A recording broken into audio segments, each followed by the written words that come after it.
वह पर्सन हयना से कह रहा होता है कि देखते हैं कि यह पर्सन क्या जमा कर रहा था। यदि हम अपने कार्ड को सही से खेलते हैं तो हम तब तक जीवित रह सकते हैं जब तक कोई हमें बचा ना ले सके। तभी हमें हान फैंग का खून से लथपथ हाथ दिखाया जाता है और वो मन में कह रहा होता है कि मैं हिल नहीं सकता, क्या मैं मर रहा हूँ?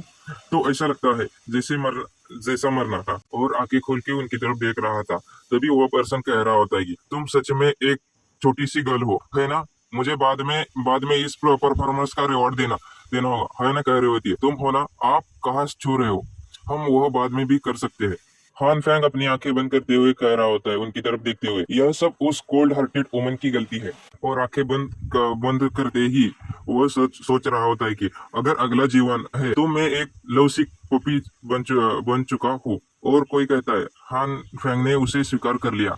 एक साधारण प्रेमी था ना, क्या करे बेचारा। उसे एक चमकती हुई लाइट दिखाई देती है और वह कह रहा होता है, यह क्या है? उस लाइट को हाथ लगाते हुए कह रहा होता है, यह सचमुच वार्म लाइट है। वह रेड लाइट वो बन जाती है और वो कह रहा होता है, यह हेवन की लाइट है। और तभी उसे कुछ होने लगता है और वो कह रहा होता है, रुको, मेरा हाथ। ऐसा लगता है कि जैसे उसके अंदर से पूरी लाइट लाइट जाके उसे दर्द होने लगता है और वो जोर से चिल्लाने लगता है। और तभी वहां से वो गायब हो जाता है और तभी वो अपने बेड से चिल्लाते हुए उठ जाता है और वो कह रहा होता है, मैं कहाँ हूँ? और वो बाहर देखता है, खिड़की से बाहर देखता है और अपनी सिटी को देख के, सिटी वहां पे सब कुछ अच्छा था पहले जैसा। और अपनी आंखों को ढकते हुए कह रहा था, यह घर बहुत वार्म है। और कहता है, मैंने सोचा था कि मुझे फिर कभी वार्म महसूस होगा। मैंने अभी डेट, यह 28 जून है। अपोक्लिप्स यह 15 जुलाई को शुरू हुआ। मुझे डेट मान लिया गया, लेकिन मैं अपोक्लिप्स से आधा महीना पहले पहले के समय में वापस आ गया हूँ। और चौंकते हुए कहता है, इसका मतलब मैं रिबॉर्न हो गया हूँ? फैंग अपने हाथों की तरफ देखते हुए कहता है, लेकिन इस बार कुछ अलग है। कुछ अजीब ही हो रहा है। जब से मैं उठा हूँ तब से यह रेड लाइट, यह पूरे समय मेरे राइट हैंड के आसपास रही है। अपने हाथों को झटकाते हुए कह रहा होता है कि इसमें कोई चोट या कुछ भी नहीं है, बस महसूस वार्म हो जाता है। ऐसा लगता है यह कुछ और नहीं कर रहा।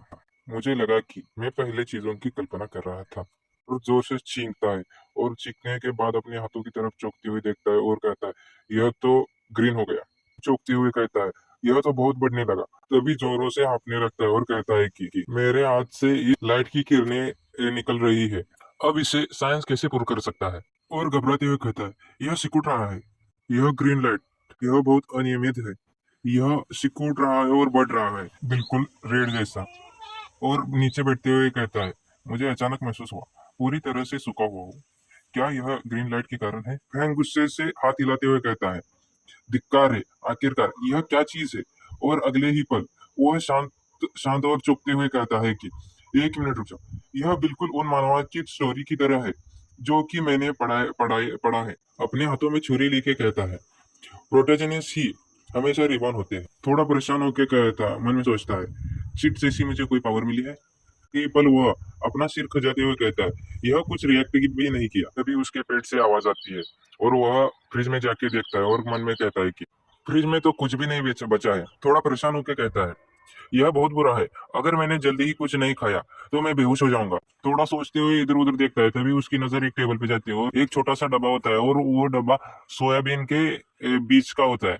वह सोफे पे आके बैठता है और उस डब्बे का ढक्कन खोलते हुए कहता है, भुना हुआ सोयाबीन अपोक्लिप्स से पहले का बचा हुआ स्नैक्स है। बिल्कुल बुरा नहीं, पूरा खाना नहीं है, लेकिन अभी के लिए यह चलेगा। बेहतर होना होना होगा कि मैं बाद में ही सुपरमार्केट पहुंच जाऊं। वह भी खाने के लिए उठाता है और तभी इसके आगे देखने के लिए आप हमारे साथ जुड़े रहिए।